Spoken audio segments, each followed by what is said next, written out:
There are two questions you're going to be asked when pitching a movie or TV show. Actually, for me, three questions. The first question being, how did you get past security? So the two questions are, why you and why now?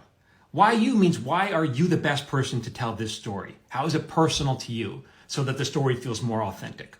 And why now is, why is this idea even relevant to audiences today? So for example, in your pitch, you may say, soccer is becoming very popular in this country. So my idea is to take an American overseas and have him become the coach of a football team. Football? I thought you said this was about soccer, not football. No, over there they call soccer football. Oh, well, why don't you just keep him here and have him become the coach of a football team? Well, see, here, football is not football. Football is football, but it's not soccer. Oh, this idea is too confusing. What else you got? Even the movie Oppenheimer is very relevant to today, even though it takes place in the 1940s, because it was about the development of the atomic bomb and how the atomic bomb destroyed the world, really changed the world. And of course, what's going on today that feels eerily similar.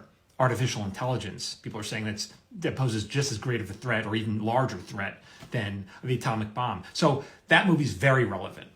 Hollywood has always asked these kind of questions. Even go back to the 1960s, where what two shows were really popular, The Addams Family and The Munsters. And what were those shows really about?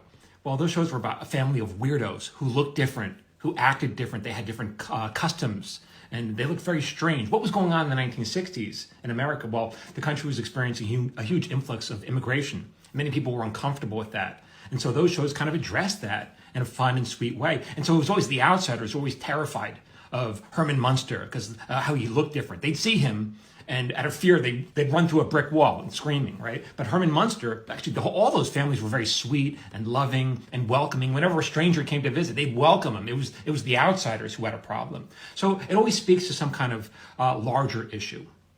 I have another free webinar coming up this weekend. This one's called The Pep Talk That Every Screenwriter Needs to Hear. But I think a lot of it even applies to novelists, any kind of creative writer, maybe even actors. There's a lot of lies that people tell themselves. So my intention with this talk is to kind of disabuse you of some of those lies and help you along your way. It's free, again, to attend. The link is in my profile. I'll see you there at Michael Jamin Writer.